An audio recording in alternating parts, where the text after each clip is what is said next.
Bismillahirrahmanirrahim. Assalamualaikum warahmatullahi wabarakatuh. Alhamdulillah, syukur pada Allah Subhanahu Wa Taala kerana saya masih lagi diberi kekuatan oleh Allah Subhanahu Wa Taala untuk terus berkongsikan pengetahuan berkenaan dengan gangguan makhluk halus, jin dan juga gangguan sihir. Pada kali ini saya fokuskan perbincangan kepada gangguan makhluk halus ataupun jin dan juga sihir dalam bulan Ramadan. Ini kerana saya kerap kali mendapat pertanyaan daripada pesakit ataupun keluarga pesakit, masih adakah gangguan sihir, gangguan jin atau pusaka dalam bulan Ramadan? Sedangkan pada bulan Ramadan ini syaitan telah pun diikat ataupun syaitan telah pun dirantai. Saya rangkumkan juga perbincangan ini bersama dengan sihir kerana perbuatan sihir ini melibatkan jin yang digunakan oleh pembuat sihir. Dan perkara yang kita akan fokuskan ini ialah kenapa ataupun adakah masih wujud sihir ataupun gangguan jin seperti saka, penunggu dan sebagainya dalam bulan Ramadan sedangkan ia telah pun diikat oleh Allah Subhanahu Wa Taala. Bagi menjawab persoalan tersebut, saya kongsikan pengalaman-pengalaman saya dalam merawat pesakit dalam bulan Ramadan ini dan juga dalam bulan Ramadan yang lepas-lepas. Ada beberapa keadaan yang kita boleh lihat yang mana ianya membuktikan bahawa aktiviti sihir yang melibatkan jin ataupun jin yang terlibat seperti saka dan seumpamanya masih lagi aktif dalam bulan Ramadan ini. Antara contoh gangguan yang saya boleh kongsikan ialah yang pertama, ada kes di mana orang dirasuk oleh makhluk halus dan apabila makhluk halus merasuk dia bercakap sebagaimana pemilik makhluk halus tersebut bercakap. Dia meminta anak cucu dia supaya menjaga harta milik dia. Antara yang disebut ialah seperti keris kecil ataupun badik, kain, cincin dan seumpamanya. Dan apabila kita tanya dari mana ia datang, dia menyebut nama keluarga orang berkenaan, iaitu orang tua bagi orang berkenaan, sama ada yang masih hidup ataupun yang telah pun meninggal dunia. Ya, ini kerana dia menyebut nama orang berkenaan dan orang berkenaan itu diakui ialah keluarga kepada pesakit berkenaan. Dan keluarga pesakit berkenaan memang sedia maklum bahawa orang yang disebutkan oleh pesakit yang sedang dirasuk tadi memang pernah mengamalkan ilmu-ilmu kebatinan, ya, antaranya seperti ilmu kuat untuk buat kerja di ladang ataupun buat kerja di hutan dan seumpamanya. Ada juga yang berlaku sebelum pesakit itu sedar, makhluk yang merasuk dia memberitahu bahawa jika keluarga tidak membuat apa yang dia minta, ia akan datang dan membuat kacau lagi sekali di masa yang akan datang. Di mana makhluk halus tadi mengugut supaya apa yang dipesan dibuat, dan jika tidak dibuat dia akan datang mengacau lagi sekali ataupun untuk beberapa kali sehinggalah apa yang dia hendaki itu dituruti. Dan perkara ini berlaku dalam bulan Ramadan sama seperti berlaku dalam bulan-bulan yang lain. Yang kedua, ada juga pesakit yang datang mendapatkan rawatan memberitahu mereka sentiasa nampak kelibat makhluk yang tidak dapat kenal pasti, sama ada di dapur, di sikit dapur, di dapur memasak ataupun dalam bilik tidur, dan ada juga yang di kawasan ruang tamu, ya, dekat dengan sofa. Ada juga kes di mana mereka kata mereka rasa takut untuk masuk ke dapur kalau berseorangan, atau mereka rasa takut untuk masuk ke bilik tidur jika masuk berseorangan, dan perlukan ada orang menemani mereka supaya hilang rasa takut. Keadaan ini sama berlaku sama ada dalam bulan Ramadan ataupun bulan biasa. Yang ketiga, ada juga pesakit yang saya jumpa, mereka sentiasa rasa hendak mengamuk, rasa hendak marah, rasa tidak tenteram, ya, semua benda yang dibuat rasa tak kena. Ya, keadaan ini sama sahaja sama ada dalam bulan Ramadan ataupun dalam bulan biasa. Dan keadaan ini apabila dirawat, biasanya kita akan merawat mereka dari segi kesannya gangguan saka yang mereka alami. Dan apabila kita buat rawatan, ada perubahan yang kita dapat lihat, dan mereka juga memberitahu bahawa ada perubahan yang mereka rasa. Apa yang saya nak beritahukan di sini ialah gangguan saka ni masih juga berlaku walaupun dalam bulan Ramadan. Yang keempat, ada beberapa kes yang kita jumpa kanak-kanak yang sekolah rendah yang asalnya seorang yang baik, seorang yang dengar kata, ya, selalu solat awal waktu, tiba-tiba berubah menjadi tidak dengar kata, tidak solat pada awal waktu, ya, melawan cakap ibu bapa. Dan keadaan ini kita dapati berlaku juga dalam bulan Ramadan. Dan apabila dirawat, kita jumpa biasanya gangguan ini adalah dalam bentuk saka ataupun dalam bentuk yang ada di tempat berkenaan, ataupun kita kata sebagai penunggu.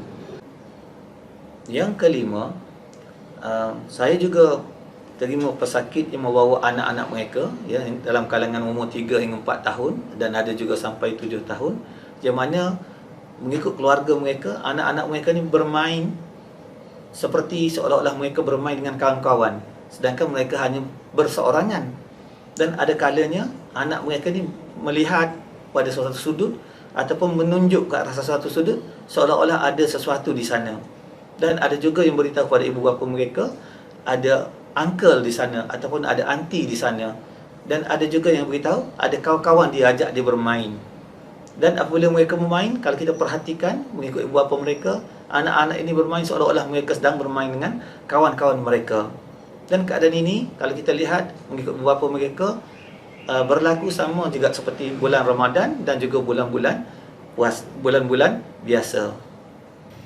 Yang keenam, saya juga didatangi oleh keluarga yang membawa anak dia yang mengadu bahawa mereka baru pulang daripada satu tempat yang jauh dan dalam perjalanan mereka melalui kawasan hutan dan bukit.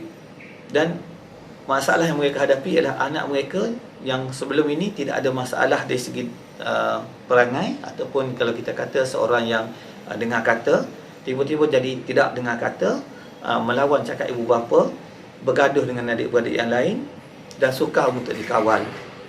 Dan apabila kita rawat dan kita ruqyah dan seumpamanya, gangguan itu hilang. Dan keadaan ini berlaku dalam bulan puasa ataupun dalam bulan Ramadan. Dan keadaan ini sama juga dengan bulan-bulan biasa. Yang ketujuh, saya juga menerima pengusaha kedai makan yang mana mereka memberitahu diri dia dan juga pekerja-pekerja ada rasa sakit-sakit badan, lenguh-lenguh badan, mengantuk, dan ada juga yang nampak kelibat dalam kedai mereka. Keadaan ini mereka beritahu sama ada bulan Ramadan ataupun bulan biasa. Yang ke-8, saya juga menerima pesakit yang disihir, yang mana salah satu daripada simptomnya ialah mereka sukar untuk tidur. Sama ada sukar untuk lena ataupun apabila mereka terlena, mereka bermimpi bermacam-macam benda.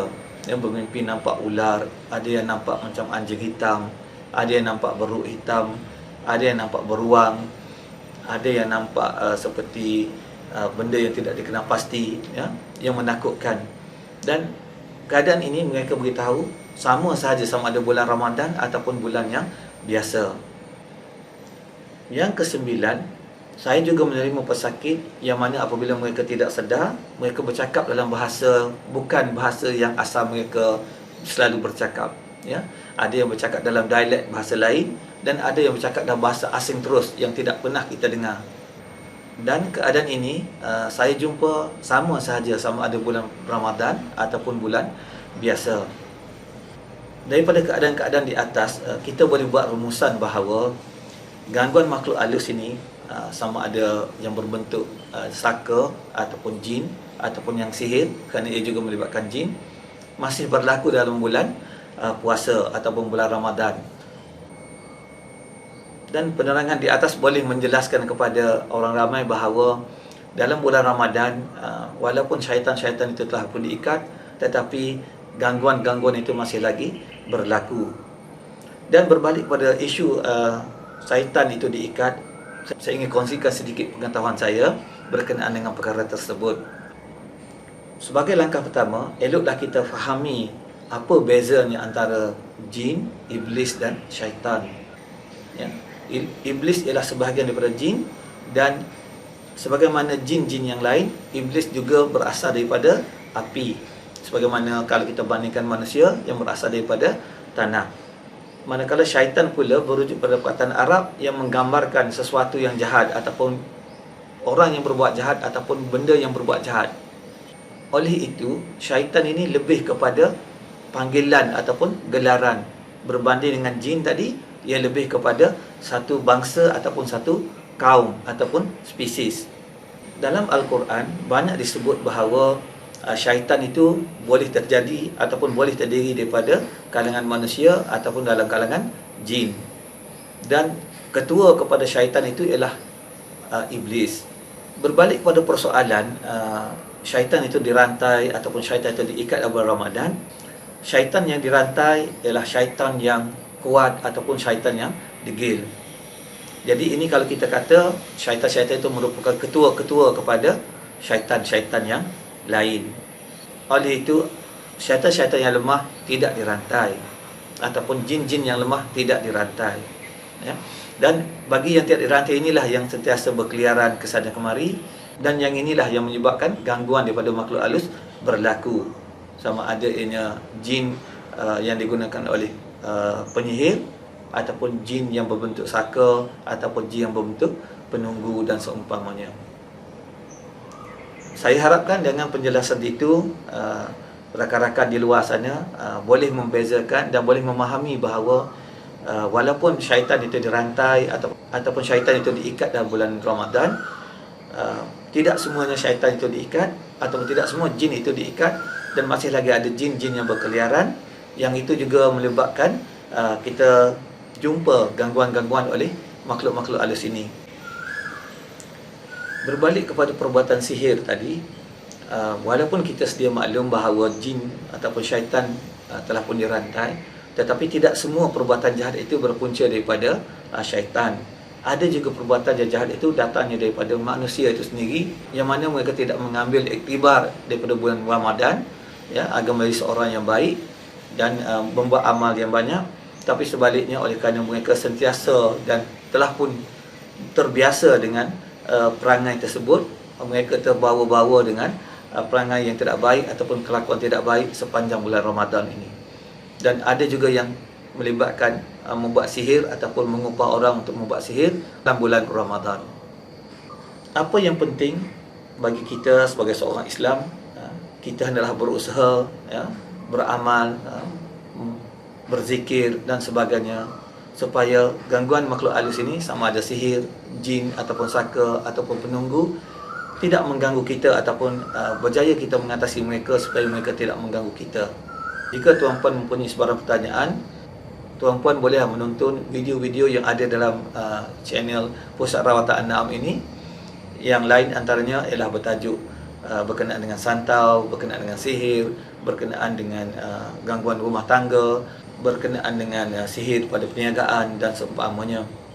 Tuan-puan juga boleh mengemukakan pertanyaan melalui YouTube channel tersebut, dan insya-Allah saya akan cuba jawab jika ada keluangan nanti. Itu sahaja perkongsian saya pada kali ini. InsyaAllah akan ada lagi perkongsian-perkongsian di masa hadapan.